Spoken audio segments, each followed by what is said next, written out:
Bom dia, turma. Professor Luiz. Como vocês estão? Tudo bem? Aula de filosofia hoje. Hoje a gente vai falar um pouco sobre um filósofo que a gente já conhece em pequenas passagens dos nossos livros, das nossas aulas, porém não profundamente, como a gente vai ver hoje a sua história e um pouco das suas obras.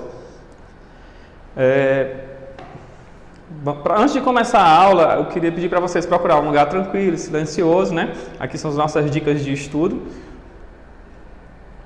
Leva já todo o material, seu caderno, borracha, lápis, caneta e já fica naquele lugar tranquilo. Coloca o fone de ouvido e vamos assistir a aula, né? Bom, a aula da gente, como eu falei, é sobre Friedrich Nietzsche. E a gente pode começar falando um pouco sobre quando nasceu, quando morreu, mas eu achei que ia ficar um pouco chato. Eu quero ir logo direto para o assunto. Quem era o cara e por que ele foi um dos filósofos considerados um dos mais polêmicos, né?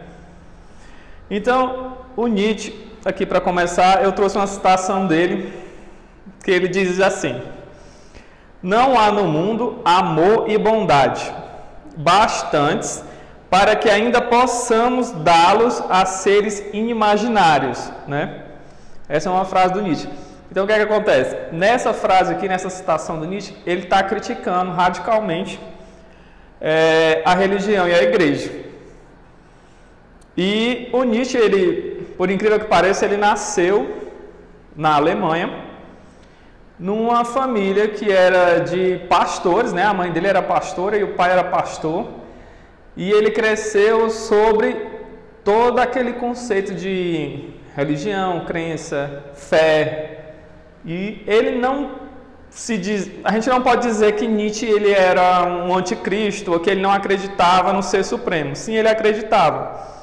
Ele apenas era ele batia de frente com toda essa coisa de organização política e religião. A teoria de Nietzsche. Em sua teoria do Estado, Nietzsche demonstrava-se como fundamentalmente contrário à democracia moderna, destacando que esta representava a supervalorização da igualdade e, nesse sentido, impede o crescimento de grandes homens que promovam o processo da cultura e da humanidade. Ele achava que, além de a sociedade precisar ser controlada, ela também precisava deixar o indivíduo social ou as pessoas comuns mostrarem os seus valores através do estudo e das suas ideias, né? Quais as principais ideias de Nietzsche? Para Nietzsche, os principais temas abordados por todos os filósofos até o século XIX, como Deus, ser, razão, sentido, verdade, ciência, produção, beleza, ordem, justiça, Estado, revolução, família, demonstração lógica, seriam construções e valores morais ocidentais que domesticavam o homem e anulavam sua criatividade.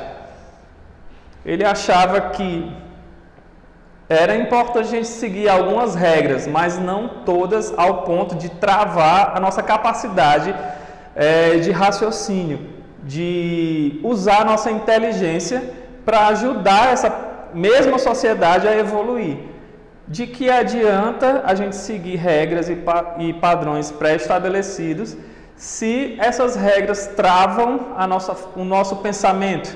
Então, ele tinha essa visão sobre todas as formas de controle, sejam elas sociais ou as que eram de caráter divino.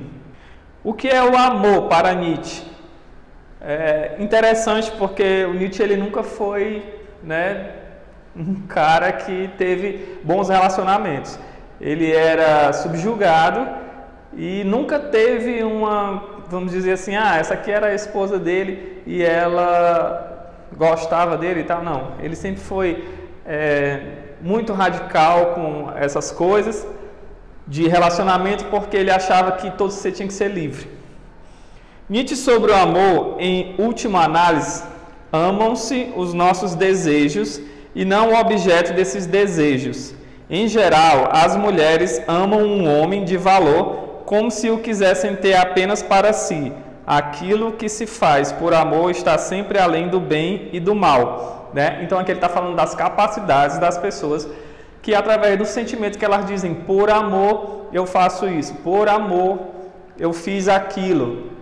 Como o próprio Adolf Hitler disse que foi por amor que ele fez todas as atrocidades que a gente conhece. Quais as principais características da filosofia de Nietzsche? Segundo Nietzsche, a concepção cristã de bem e mal limita e nega a própria humanidade. Desse modo, destaca-se o niilismo. O niilismo ele era contra todo tipo de sistema e controles pré-estabelecidos por religião e sociedade, pois acreditava no nada e na decadência dos valores tradicionais como denúncia dos valores cristãos.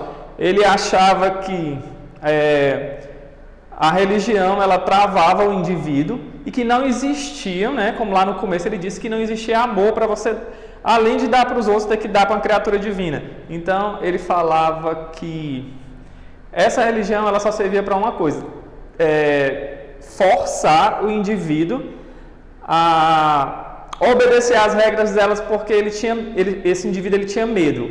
Eu vou ser bom com o meu próximo porque eu tenho medo de ir para o inferno. Eu vou ser bom com o meu próximo porque eu quero ter o meu lugar no céu. Eu vou ser bom com o próximo porque a minha comunidade da igreja pede que eu seja. E nunca o indivíduo fazia isso por livre e espontânea vontade. 4 reflexões que vão te introduzir ao pensamento de Nietzsche. O conceito do super-homem. O super-homem, ou além do homem, poderia ser representado por aquele que encara a vida sem as muletas que o homem usou até hoje, para poder suportar a sua existência, como a religião, a moral, por exemplo. Segundo Nietzsche, essas muletas seriam uma negação da morte. Seria por causa dessa negação que as pessoas acreditavam em falsas promessas como o paraíso, por exemplo. Portanto, o super-homem seria o ser superior, uma ideia melhorada de nós mesmos, não na força, mas no psicológico. Exemplo, aqui eu coloquei o nazismo. Foi em cima dessa ideia aqui de super-homem, de ser superior, que Adolf Hitler fez as atrocidades dele, né? Por conta de uma Alemanha perfeita, de uma raça perfeita, ele massacrou e matou várias outras pessoas. O eterno retorno. Na obra de Gaia, Ciência, Nietzsche nos presenteia com um exercício mental intrigante, né?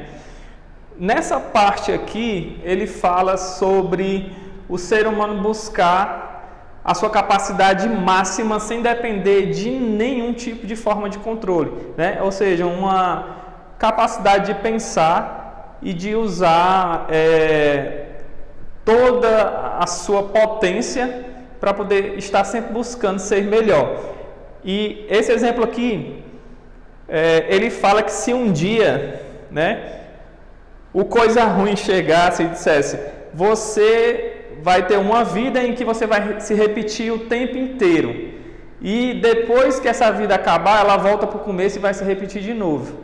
Então ele encoraja a pessoa que está recebendo essa informação a, em determinado momento, ela tentar fazer uma coisa melhor daquela vida dela, para quando houver a repetição, ela dizer, agora nesse ponto da minha vida aqui vai melhorar, porque eu lembro que eu melhorei aqui, né? Então ele tinha todo esse pensamento.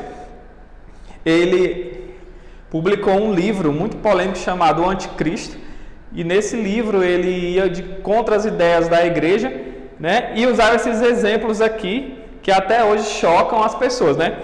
Como é que você pode dar um exemplo de que uma pessoa vai ter um encontro com o próprio diabo, né? Horrível isso. Deus está morto. Nietzsche não gostava muito da Igreja Católica. A afirmação que fez na obra O Anticristo, Deus está morto, causa mini infartos nos cristãos até hoje. A principal ideia de que o filósofo atacava era a moral cristã. Para ele, os cristãos não eram bons, né? Foi aquilo que a gente falou.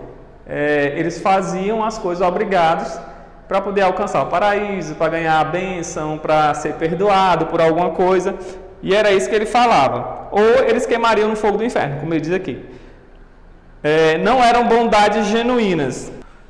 Então, bem que ele fala. Por isso, ele propôs uma ideia de ética que dependia simplesmente da própria pessoa, que não deveria acreditar em recompensas além vida ou em deuses que o tratassem como gado. Ele não via sentido em negar o sexo, o corpo e o amor. O filósofo se perguntava: que validade tem, afinal de contas, ser cristão se esses vivem ameaçados pela terrível punição de serem excluídos da presença de Deus? Isso sem falar na noção de culpa que vem de brinde. Por isso, Nietzsche defendia o fim da moral cristã, atacando sua principal incentivadora, a igreja. Mas, diferente de Marx, por exemplo, ele não achava que seria preciso uma revolução para isso, mas sim um questionamento individual que faria cada um perceber que ser cristão era entregar sua vida a uma ilusão sem sentido. O niilismo de Nietzsche. Muito basicamente, o niilismo é a descrença total nos valores impostos pela sociedade. Para o niilista, a vida não deve ser regida por nenhum tipo de padrão que nos foi ensinado pela escola, pelos pais ou assistimos à TV Cultura, né? Tem aqui Deus, aí ele diz: não acredito. Pecado, não acredito. Não é à toa que Nietzsche era um verdadeiro hater da moral cristã. E o que acontecesse quando se deixasse de acreditar no sentido das coisas? A pessoa caía no vazio absoluto? Restaria apenas esperar pela morte. Mas Nietzsche não acreditava nisso como saída para ele. Quando se mata Deus, as pessoas se tornam responsáveis por criar suas próprias regras, usando o conceito de eterno retorno como guia. E aqui no final vou deixar uma atividade de fixação para vocês, né? Comente em 20 linhas no seu caderno o que você entendeu e qual a sua opinião sobre as teorias de Nietzsche. Essas videoaulas elas vão estar disponíveis no site da escola, né? escolapequenospassos.com.br, e também o PDF vai estar lá no grupo para vocês. Obrigado e até a próxima aula.